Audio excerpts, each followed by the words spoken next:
तो इस वीडियो में हम खास तौर पर पित्त दोष के बारे में समझेंगे कि अगर हमारे शरीर में पित्त दोष ज़रूरत से ज़्यादा बढ़ जाए तो हमें क्या क्या लक्षण देखने को मिल सकते हैं। जब किसी की बॉडी में बार बार जलन महसूस होती है या उसे बहुत ज़्यादा गुस्सा आने लगता है और उसको भूख और प्यास नॉर्मल से ज़्यादा लगने लगती है, तो ये सब आयुर्वेदा के अनुसार पित्त के बढ़ जाने के लक्षण भी हो सकते हैं।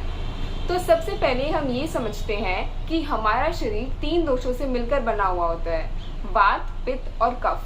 जब ये तीनों दोष अपनी नेचुरल स्टेट में बैलेंस तरीके से रहते हैं तो हमारा शरीर हेल्दी रहता है और हमारे शरीर के सारे फंक्शंस अच्छे से काम करते हैं।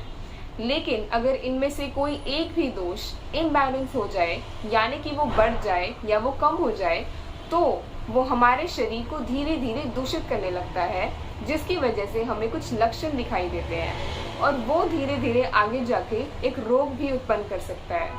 तो इस वीडियो में हम खास तौर पर पित्त दोष के बारे में समझेंगे कि अगर हमारे शरीर में पित्त दोष ज़रूरत से ज़्यादा बढ़ जाए तो हमें क्या क्या लक्षण देखने को मिल सकते हैं। तो पहले हमें ये समझना ज़रूरी है कि पित्त दोष का हमारे शरीर में काम क्या है। तो पित्त दोष के कर्म यानी कि उसके फंक्शन के बारे में चरक संहिता के सूत्र स्थान के 18वें अध्याय में बताया गया है। तो पित्त का पहला काम है पाचन, यानी कि वो हमारी डाइजेशन में हेल्प कराता है और वो हमारा मेटाबॉलिज्म कराता है। दूसरा काम है ऊष्मा, यानी कि वो हमारी बॉडी टेम्परेचर को मेंटेन कराता है। थर्ड है दर्शन, वो हमारी आंखों की दृष्टि में योगदान देता है।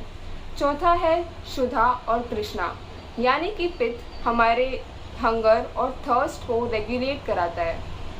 फिफ्थ है प्रभा, जो हमारा स्किन का लस्टर है, यानी कि हमारी जो त्वचा की चमक है वो उसको बनाए रखने में मदद करता है। मन की प्रसन्नता और मेधा, यानी कि इंटेलिजेंस में भी ये एक बहुत ही ज़्यादा इम्पोर्टेंट रोल प्ले करता है। अब हम देखते हैं कि अगर हमारे शरीर में पित्त ज़्यादा बढ़ जाए तो हमें क्या क्या लक्षण देखने को मिलेंगे। पहला है दाह, यानी कि बर्निंग सेंसेशन। हमें हमारे स्किन में, आँखों में, हाथों और पैरों में एक जलन महसूस होती है। हमारी चेस्ट में भी एक बर्निंग सेंसेशन होती है। सेकेंड है क्रोध, यानी कि हमें बहुत जल्दी गुस्सा आने लगता है, छोटी छोटी बातों पे इरिटेशन होती है और जल्दी जल्दी गुस्सा आता है। थर्ड है उष्णता, यानी कि संताप। हमारी बॉडी का टेम्परेचर ज़्यादा रहता है, बॉडी गरम गरम फील होती है, चाहे मौसम ठंडा हो तब भी। फोर्थ है क्षुधा और तृष्णा, यानी कि बहुत ज़्यादा भूख लगती है और बहुत ज़्यादा प्यास लगती है, बार बार पानी पीने का मन करता है और टाइम से पहले ही भूख लग जाती है। फिफ्थ है शीत अभिलाषा, यानी कि ठंडी चीज़ें खाने का मन करता है, ठंडी जगह पे रहने का मन करता है, यानी कि सिर्फ ठंडी चीज़ों के लिए हमें बहुत ज़्यादा क्रेविंग होती है। सिक्स्थ है मुख में तीक्ष्णता, यानी कि हमें हमारे मुंह में एक कड़वाहट का एहसास होता है। सुबह उठते ही या दिन भर कभी भी हमें हमारे मुंह में एक कड़वाहट दिखाई देती है। सेवेंथ है अल्प निद्रा, यानी कि नींद का कम आना, रात को देर से सोना और सुबह जल्दी उठ जाना, रात में भी बार बार नींद का टूट जाना। इसकी वजह से पूरे दिन हमें चिड़चिड़ापन भी रहता है। एट्थ है पित्ताभासता, यानी कि स्किन का एक येलोइश डिस्कलरेशन हो जाता है, हमारी त्वचा पीली पड़ जाती है।